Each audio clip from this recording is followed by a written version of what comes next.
Thank you for joining me today. This is Mark Gaither of Wolf Street Academy. In this video, I'm going to share details about in-person learning at Wolf Street for the spring of 2021. There will be a lot of information in these slides, including some information that might make you think of new questions that you want to ask. I am also sure that there are some things I don't have answers for yet.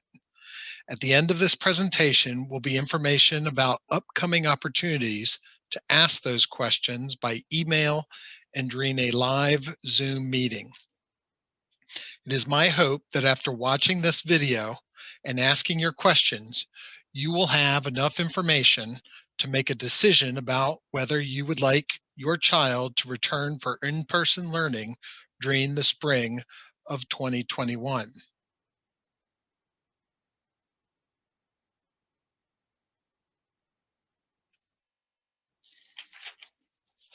Since last March, we have all experienced a lot of new things because of COVID-19 and virtual learning.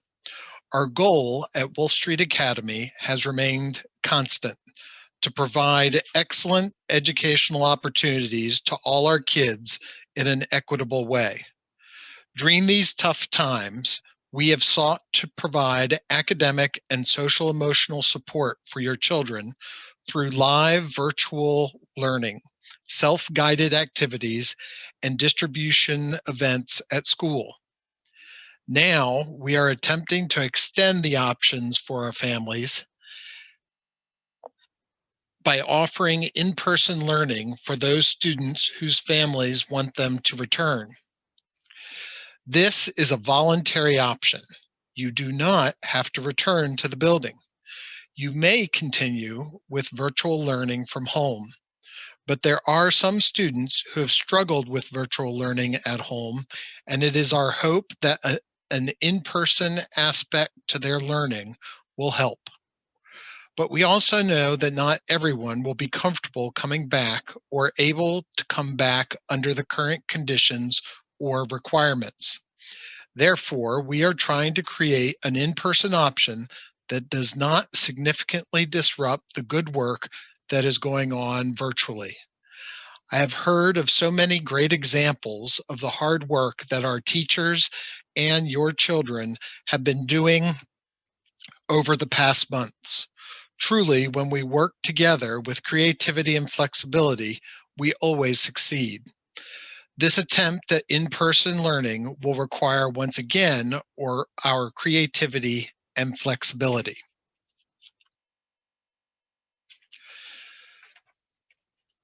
This effort at in-person learning will involve the cooperation and patience of all members of our community. Again, while being totally voluntary, the in-person option is open to all students, kindergarten through 5th grade. Pre-kindergarten will remain virtual through the rest of the year. Any students coming back would also have to sign parent consent and COVID awareness acknowledgement forms. This form gives the parent or guardian's consent for the child to be in the building during the pandemic and communicates responsibilities of the family and their understanding of the risks involved with in-person learning. What your child's in-person day would look like will depend a great deal on how many families send their children back to the building. We will only bring back enough adults to supervise and support the number of children who are in person.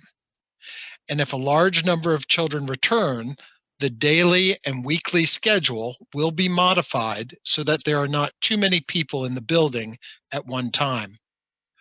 What you choose, either to send your child back to the building or to have them continue virtual learning from home, will not affect your child's enrollment at Wolf Street Academy in the coming year.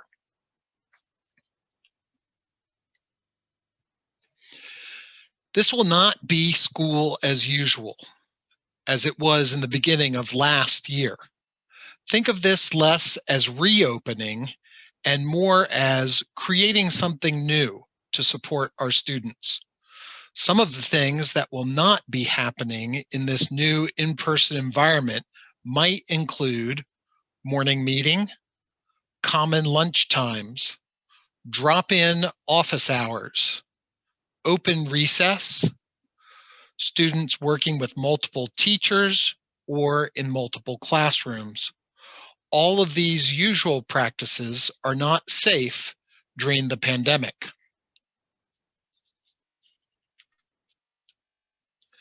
The next two slides will give a little more detail about what the in-person option most likely will include. Let me stop and emphasize the words most likely would include. I want to stress these words because many of the things on these next two slides could change based on how many students want to come back, the course of the pandemic, and the health of our teachers, staff, students, and community families. That being said, one of the primary characteristics of the option will be a safety first mentality. All of the decisions we would make each day will be about keeping everyone safe. We would continue to be focused on academics and social emotional learning, but we would first ask ourselves if a decision or an activity is safe in the current pandemic conditions. There are many safety and health protocols that the district has implemented and that Wolf Street will be following. The in-person option would include virtual online learning in the classroom. The students will be assigned to a multi-grade level learning pod where an in-person teacher and paraeducator would supervise and assist students. Assignments would still be submitted through Google Classroom. This would help us be sure that we are practicing safe distancing by not sharing papers, pencils, and books. Teachers would also then have all of the assignments in one place to review and grade. We are going to try to keep the same schedule that we currently have, but we also know some things will change. For example, in order to provide things like mask breaks and recess at school, students learning from home will notice a few changes. Finally, it is possible that the in-person experience could be disrupted based on teacher, student, or community members who might demonstrate COVID-19 symptoms, necessitating a quarantine or closure. Parents would be responsible for immediately coming to the school to pick up their children if this happened.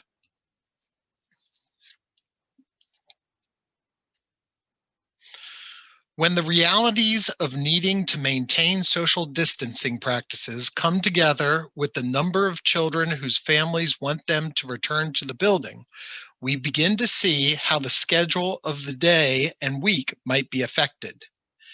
In-person students could be in the building 5 days a week, all day, if the number of students who will return remains low. But if there are many students who are returning, and in order to maintain safe social distancing of 6 feet between people, we might need to move the schedule to a split morning-afternoon schedule or two separate groups of students, each coming to the building for only 2 days a week. I am hoping all of this will become clearer as families watch these videos, ask questions, and decide whether they would like their child to come back in person or continue their education virtually this spring.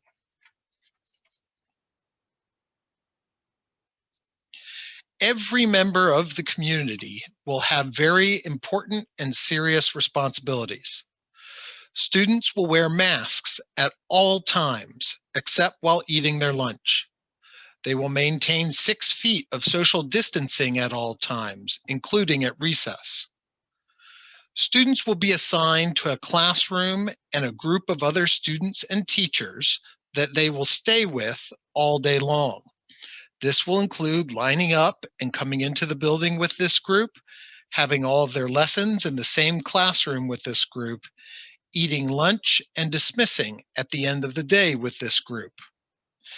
The cafeteria will largely not be used in the spring. Bag breakfasts and lunches will be eaten in the classroom. In the multi-grade level classroom, students will sign on to Google Classroom and Zoom to attend class and complete assignments. A limited number of students might have their usual teacher as their in-person teacher, but the in-person teacher will support the learning of all of the students in the classroom pod. These isolated learning pods will increase the safety of the entire building, since it is only through close contact that COVID-19 can spread. By using the learning pod structure, if a student or staff member shows COVID-like symptoms, we would isolate and send home only the learning pod of students and staff that are connected to that community member instead of the entire school.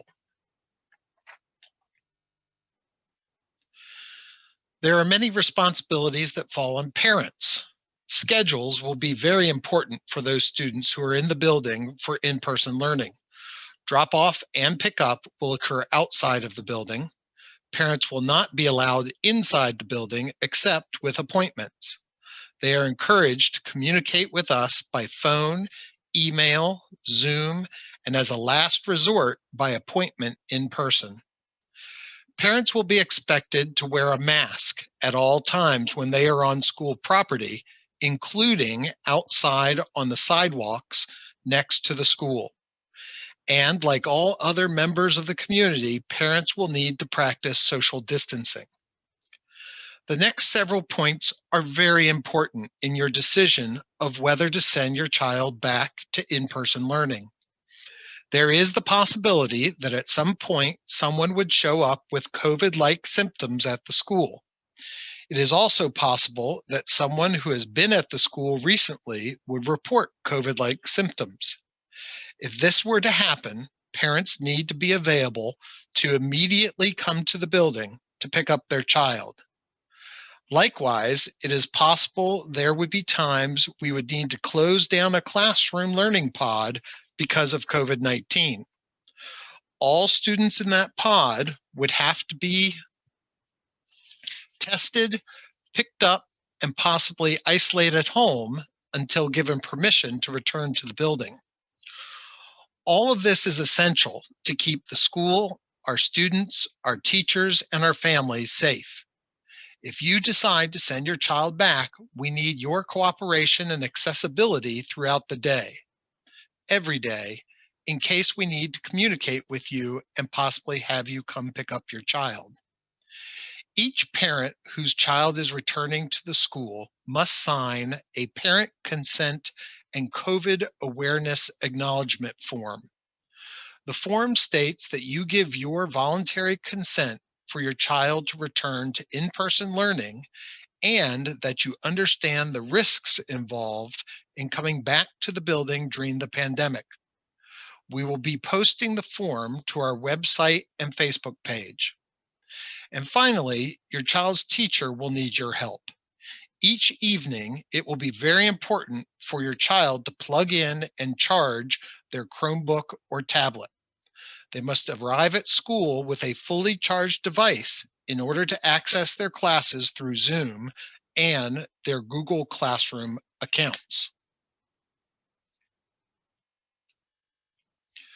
School staff will have a very important part to play in the success of in-person learning. Our wonderful custodians have been working hard to keep our building clean during its closure and will continue to completely clean the building on a schedule approved by the district. Our teachers will receive students outside and daily health screenings will be conducted before families leave the property. By doing this even before students enter the building, we will be able to maintain better health security and safety. Every member of the staff and community will need to work together to understand and help maintain the safety protocols throughout the day, such as wearing masks, practicing social distancing, and washing hands. And of course, our teachers and staff will be teaching. In many cases, the teaching will be a combination of in-person teaching and virtual teaching, as many families have indicated that they will not be returning to in-person learning until next year. As we see how many students return, we will determine teaching assignments and which students will be in which learning pods.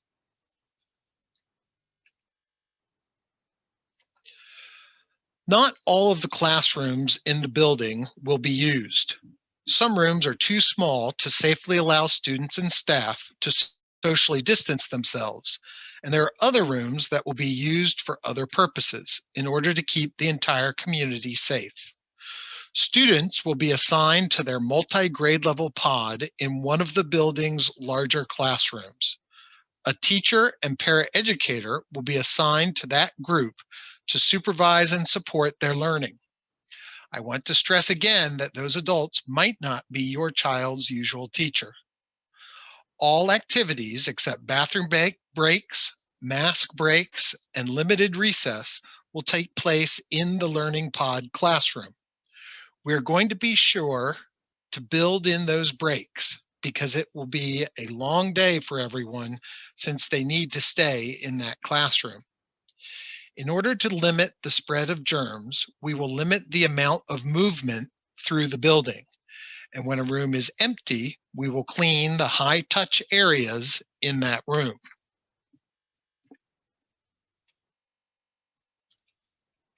Just to give you a sense of what each day might look like, here are a few things that would happen most days. You would need to be sure to charge Chromebooks and tablets each night so students are ready to sign on to Zoom and Google Classroom when they arrive at school. As you can imagine, we do not have outlets in the middle of the classroom for students at desks, and we can't have everybody gathered around one or two electrical outlets because of social distancing requirements. Therefore, it will be very important to charge those Chromebooks and tablets each night. We will expect on-time drop-off of all students who are in person. This is very important because each morning students must have their temperatures taken and respond to health screening questions before entering into the building. If a student is arriving late, it will be more difficult to safely screen them and get them to class. And no early drop-offs will be allowed. Everyone, all students, all parents, all staff, all visitors, all day long will have to properly wear masks that cover their nose and mouth. Everyone will have to practice social distancing and frequent hand washing. More than anything else we do, these simple precautions can help keep us all safe. Learning will be both virtual and in person from the school building. We will have careful play at recess with students following all adult directions and everyone continuing to practice social distancing. Lunches will be eaten in the classroom during a quiet lunch. Normally, lunch is a rambunctious time where students are talking with each other and interacting. But during this in-person learning opportunity, lunches will be quiet lunches in the classrooms. Masks must be removed at lunchtime in order to eat. To keep down the amount of water droplets and germs that are spread in a room, students will not be allowed to talk until they have finished their meal and replaced their masks. At the end of the day, we will expect students to be picked up promptly at dismissal outside. Throughout the day, we will expect prompt pickup if you are called to do so. Finally, there will continue to be no in-person after-school program. All in-person students will be picked up and go home at the end of the school day.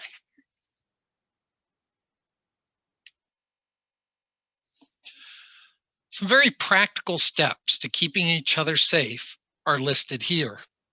This is certainly not an exhaustive list. The district has complete safety protocol that we will be following.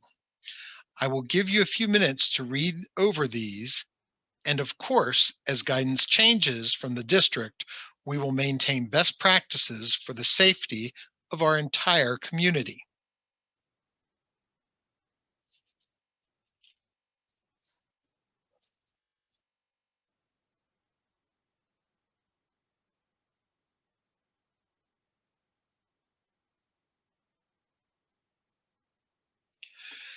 Now, the details of the next 4 or 5 weeks will help us get ready and open up in-person learning. Right now, you're doing the first step. You're watching the informational videos. And I need your help in letting your friends and relatives with children at Wolf know about the videos. For students in grades kindergarten through second grade, by this Friday, February 19th, any parent who would like to send their child back for in-person learning must complete a Google survey. This is a different survey from the previous one. I will be sending out the link to the new survey. It will ask for information about your child and if you are going to be sending your child back for in-person learning or continuing virtual learning at home. If your child is in kindergarten through second grade, if you do not complete the survey by February 19th, it is not guaranteed that you will be allowed to send your child for in-person learning. Because of a scheduling issue with the district, the deadline for kindergarten through second grade is very soon. If you might be interested in returning to the building, please go ahead and fill out the survey saying that you will return. You can always change to remote learning if you want to later. I want to encourage you to share any questions you have from these videos by email with me. My email is on the next slide and on our website. If you share your questions with me, I can be sure to have answers on Monday, February 22nd, when we have our parent town hall.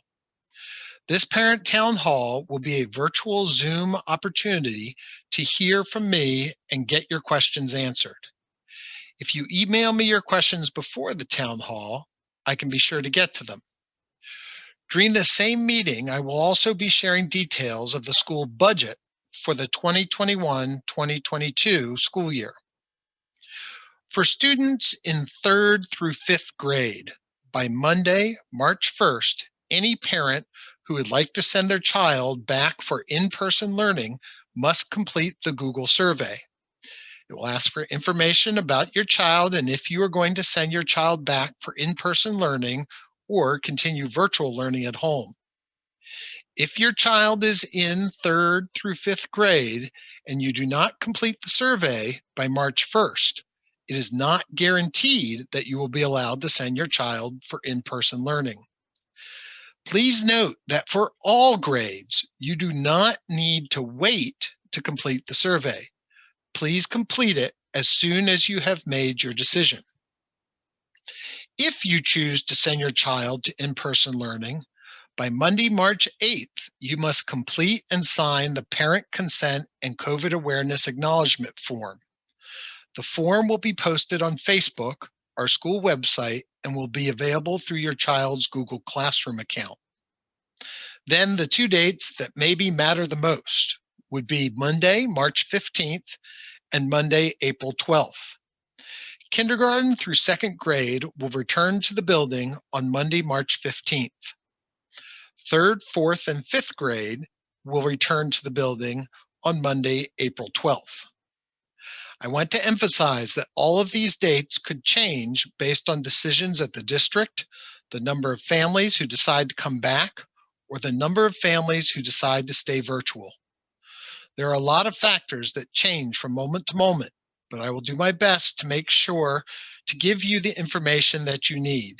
If there's ever a moment when you need more information, if there's something that has occurred to you that I have not yet answered, or something that I said that was confusing to you, please email me directly so I can answer your question myself or find somebody who knows the answer. Communication will be very important. Here's our website, our school main office number, and my work email. I know that there are a great number of details in this video. I know that there are certainly more questions I have not answered. I want to do my best in answering all of them, so please email me your questions. Thank you again. Have a good day.